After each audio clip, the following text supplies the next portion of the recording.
Hey guys, and welcome back to Narcissus. So, let's just jump right back in, because we finally got to our destination. Yeah, identical to the very last. Then that's great! I didn't really know what the distinction was, but those absolutely beautiful flowers on TV that day, when compared to those, the ones before our eyes weren't as big or as well shaped, but they were alive, here and now in this place. They're beautiful. Unclear, boring, ordinary, but a cold and unrelenting reality that answered to no one. In this world so filled with things that could not be seen, in this world so filled with things that could not be touched, here and now, right before my eyes, there lived something that I could see and touch. And right here as well, the shards of all things unseeable were scattered everywhere. January 31st, Awaji Island. The falling snow, coming down out of the pure white January sky. It had been 2 days since, but we were still here. We could not leave. Hey, are you okay? Yeah, probably. Her condition was rapidly worsening. She had tilted her seat back all the way down, and we were mainly staying in one place to let her rest. She'd taken her medications, but they'd had no effect, and her condition did not improve one whit. But we were inhabitants of the 7th floor. It was her second time already in the first place, so it was not surprising that something like this might happen. Hey, do you want to go back? Do you? Yeah, just a little. 7th floor or home? I I don't know. What I did know was that it would come to this sooner or later, and my fate would not be much different. But it was incredibly tough for me to be able to do nothing but be by her side.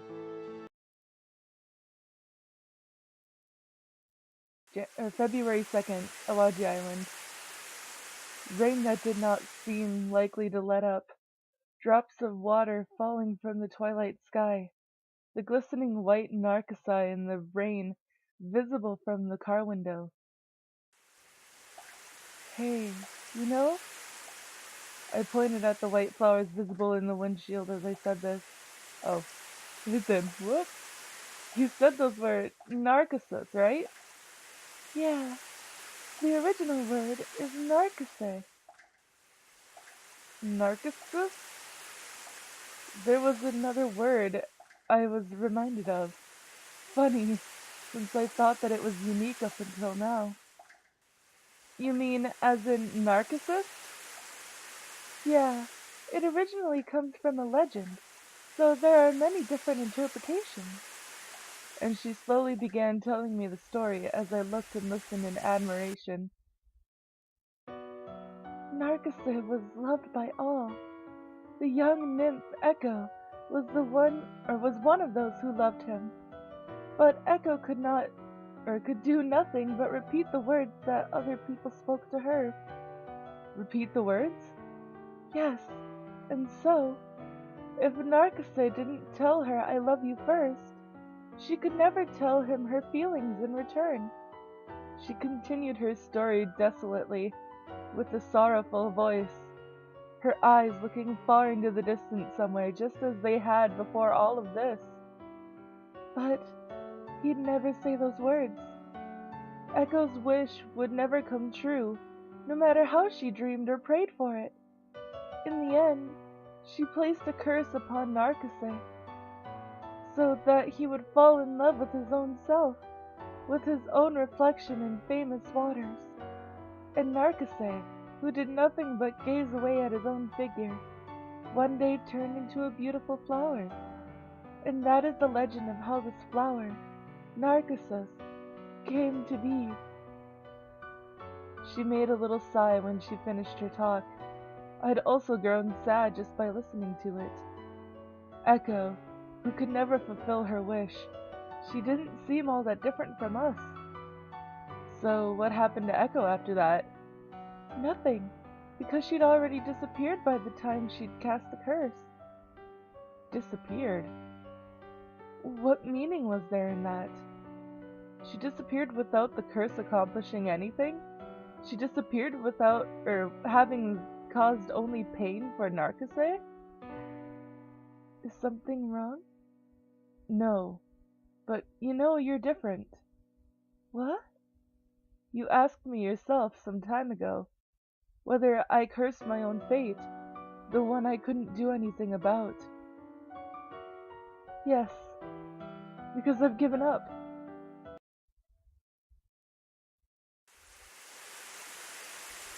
My time is at a standstill. I'd spent so many seasons, so many white overcast skies, without the want or need to converse with anybody. Just when did I become all alone? Even if I closed my eyes, the real world didn't disappear. Even if I covered my eyes, the sound of rain would not stop.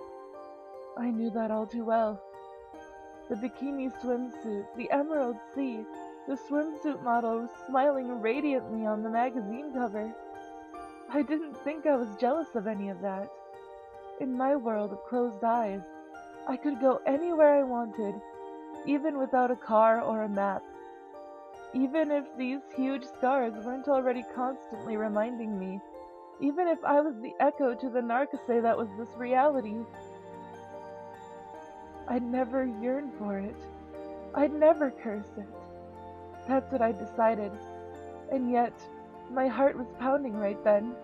My supposedly stopped time was ticking loudly, even though I knew that at this late hour the end was coming and that there was nothing to be done about it. I knew that my scars were about as deep as they possibly could be, and that they required much time to be fully healed.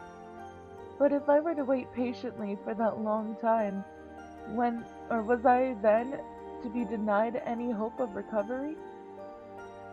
In that case, what was to become of me in my 22 years of life? Hey, are you okay? Before dawn, I had reached over to the passenger seat and was stroking her back. It was 2 days afterwards now, and now even those ineffectual meds were all gone. But they were better than nothing. With that in mind, thinking to head to a pharmacy, I reached for the keys, and I was about to ignite the engine when, "It's okay," she stopped me with her frail voice. "But at this rate, they can't help me now." Well, that might be true, but it was as she said. I didn't think the same meds would do a thing for her either, but it was just too hard for me to sit there and do nothing, even if I knew that. Then, let's go somewhere else. A different place? Yeah, some place that isn't this lonely. Okay? Let's decide on our next destination. Look, anywhere would be fine, so be my navigator again. I was speaking in a voice so cheerful that even I couldn't believe it. Speaking so brightly all by myself to the girl who was just staring into the distance. Even though I knew that it was futile. It had been over 2 days, 3 days really, that she had not had her meds. I knew that. Hey, so tell me, do you want to go somewhere? Not really. That's right. You like cars, so want to get on the expressway again? Not really. Then how about new clothes? Let's go buy some. You want some too, right? Not really. What do you mean, not really? With that, she went back to gazing out the window. She wasn't looking at the Narcissi, but once again into the faraway distances. So that, oh so rare, sour, bashful expression was no longer even a possibility. Why do you have to be like that? You and your incessant not reallys. Wouldn't it be nice to look straight forward for a bit? I started shouting before I knew it. Strangely, it was all really sad. Nothing should have been real to me, yet my heart ached. The car was in total silence. Outside the window, the flowers of January, the narcissi, were swaying in the morning twilight before dawn. And there she was, staring at something far, far more distant than these white flowers. The distant sound of the sea waves was the only thing that held dominion here. It isn't so easy for me to face forward. What? The darkened car, her sudden, quiet voice. It might be easy if you can yearn, hope, persist. If you can keep believing you'll be rewarded someday. But what can you do when your wish doesn't come true? When that time comes, I'm not so strong that I can smile and say that it wasn't for nothing. Her eyes, which had been focused on the far distance, were now staring straight at me from the passenger seat. The only thing I can do is to give up from the beginning, wish for nothing, observe myself coldly, tell myself it's all useless. That's all I can do. She was crying for the first time. It was usually so hard to get any expression out of her. And yet now her shoulders were heaving a little, and tears were falling from her eyes. When that time comes, even if I'm trying my hardest, even if, for me, there's nothing left but that last excuse, because I've known this was futile ever since the beginning. So, can't you leave me with that at least? The night sky, visible above the windshield. Nothing but the moon showing its face in the sky before dawn. The occasional roar of the sea waves, and the sound of her weeping. She may have been fundamentally similar to Echo after all, able only to say the same thing over and over, able to say nothing, wish nothing, and see nothing for herself, able to do nothing but give up. Her veto of both 7th floor and her home was probably her first and last act of defiance.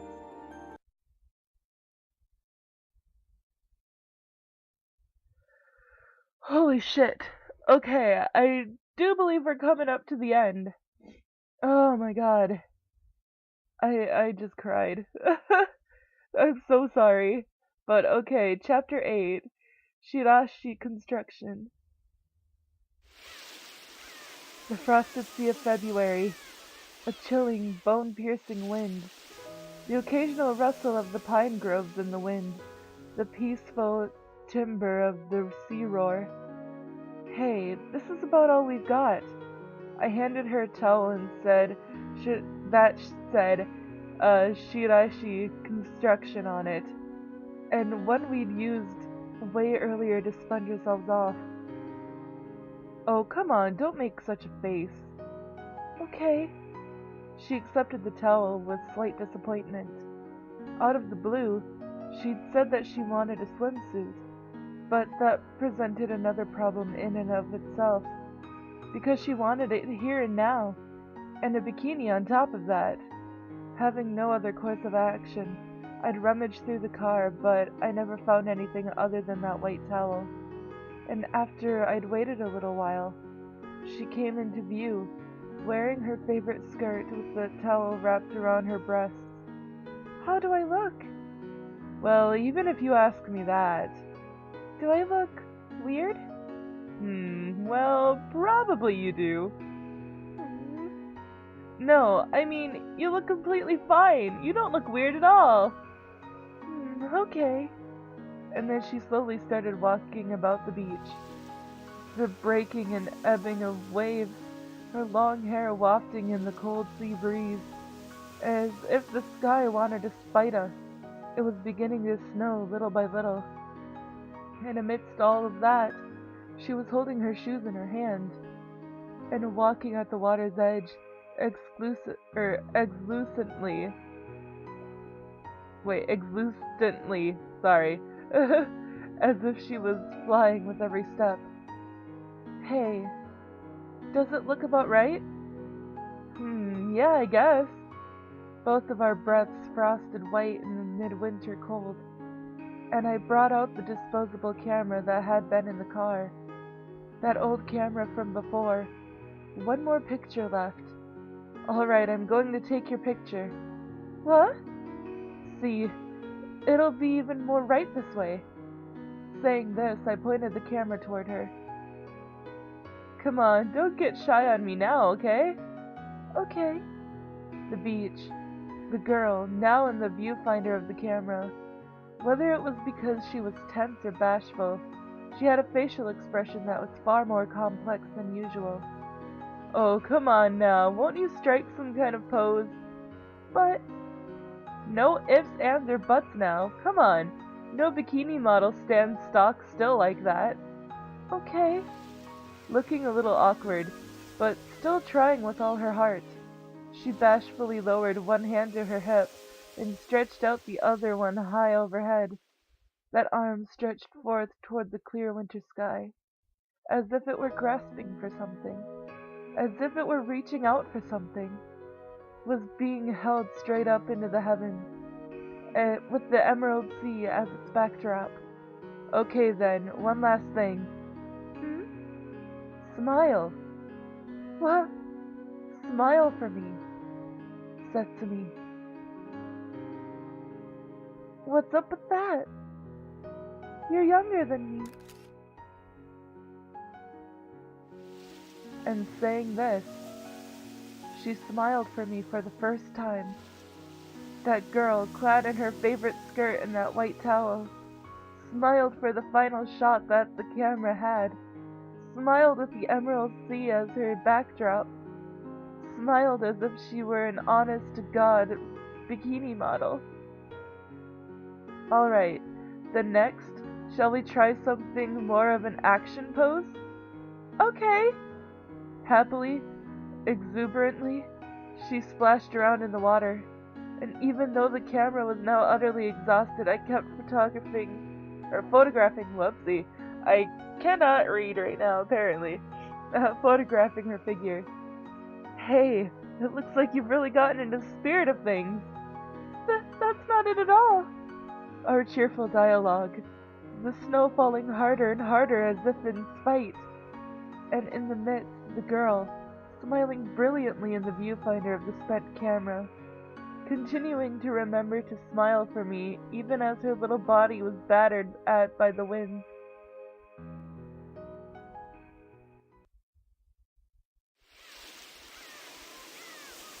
Well then.